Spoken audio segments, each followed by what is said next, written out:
Hey everybody, it's NoodleDog, and today I'm going to talk about something that people ask me about all the time based on my art.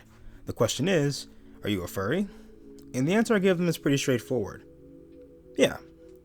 Now, I wasn't always a full-fledged furry, but I feel it'd be nice to give my take on the fandom and how I came to be a part of it. Sound cool? Great. Let's get started. As a kid, I was very interested in most decently animated movies, and many furries might think of something similar, but Disney was a cornerstone for my childhood and what it entailed. I used to often watch movies like The Lion King, Lilo and Stitch, Oliver and Company, Robin Hood, you name it. I was enthralled by not only the imagination behind these movies, but the expression that was put into the characters. To me, it was fascinating to see animals portrayed in a more human way. They would talk and articulate what they say to convey their emotions, using expressions that most animals wouldn't normally portray, and even think like humans enough to make me feel as if all animals could possibly think on this level. I grew attached to the idea that the natural world was more human than what we were led to believe.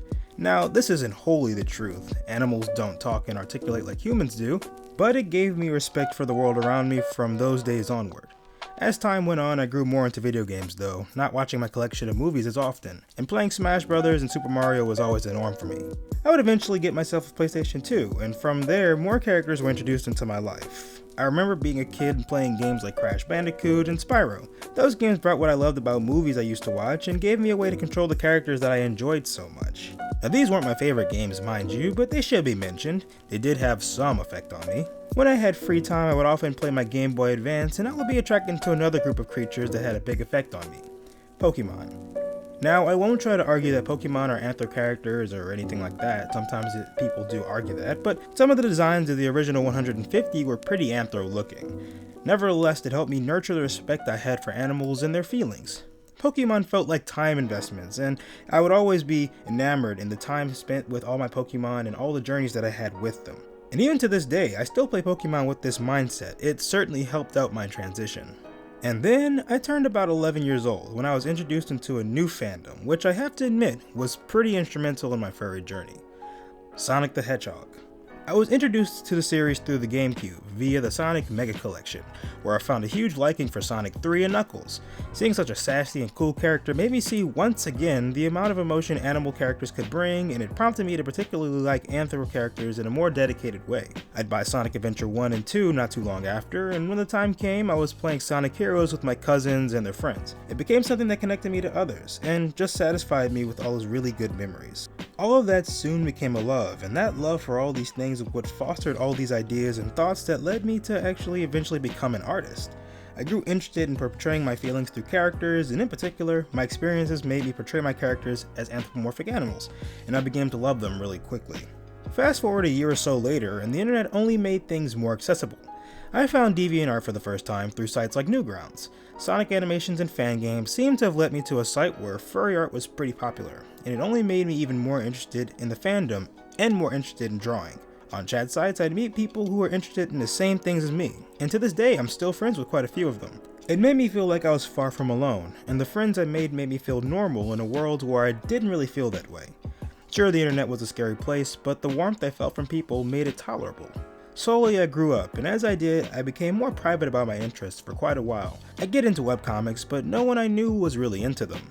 I continued to play games though, and this became the outlet I'd use to enjoy anther characters all the time. And while I went through a bit of a silence about the fandom, I still had it in the back of my mind. I'd still talk to my friends on the internet, but I wasn't quite a furry yet.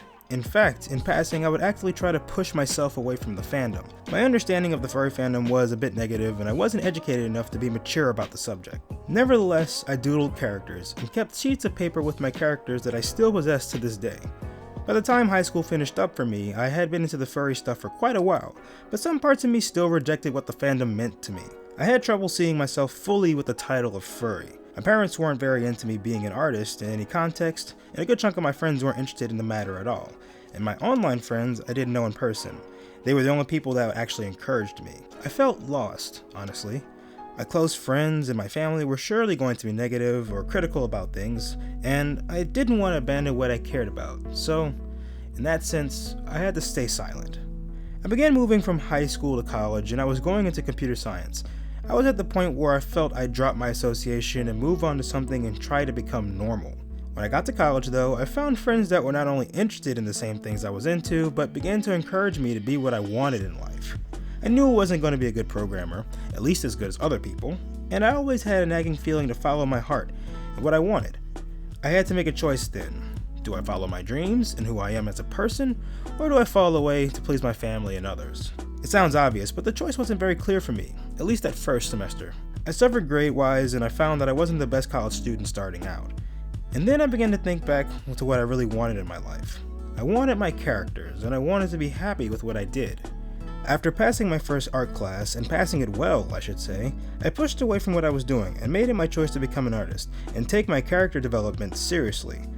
I began watching the movies that built my foundation again, and I played the games I had loved for so long, and played them with people who were just as interested as I was, and finally things began to click. I began to feel like I could actually be a furry. I have to admit, I hated my art for a while, but as I began working on the characters I held on to, and making them slowly better, I started to see a change in myself. Sure, I sucked at first, but I had been committed to getting better with each picture I made. I got myself a DeviantArt account next and began uploading my art, slowly becoming more confident in myself. I also got a fur affinity, deciding it was time to break my inhibitions and jump into the fandom fully. I have to admit, I was worried about it at first, but I met more people along the way, people that I could say helped me in an awkward time. To those people, I won't name anyone explicitly, thank you. You helped me feel included. Socially, I was opening up more and being okay with being a furry, and I even tied it to my artwork, which is why I linked the two so often. I took classes and integrated my lessons into what I was doing, and I grew more confident. I wore the badge of furry more proudly, and I even managed to come up with my own persona, which you see in my videos. I've had him for years, but being able to make him actually presentable meant a lot to me, and it made being a furry all the more meaningful. And here we are now. I'm a furry pretty much, and I can say nothing but kind things about my journey. It started out slow and rough, but now I'm happy with the friends I met and the artists that helped me grow and change my life for the better. The community has always been warm and open all of the time, and aside from minor issues, I've felt at home for the past couple of years, and I look forward to being able to share this with other people and the people that I care about. I'm proud to be who I am now, and people seem to respect that in some regard, which makes me feel the journey all the more worthwhile. I'm happy to say, I'm NoodleDog, and I'm a furry. Well, it felt emotional to go through all of this, but being able to share a bit about myself in this sense was pretty good.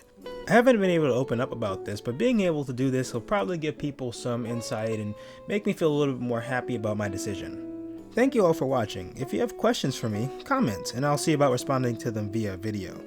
I have links down below to my social media, and I encourage you all, if you like this video, to like and subscribe for future content. It's been fun, everybody. I hope you all have a good day. Stay safe. NoodleDog out.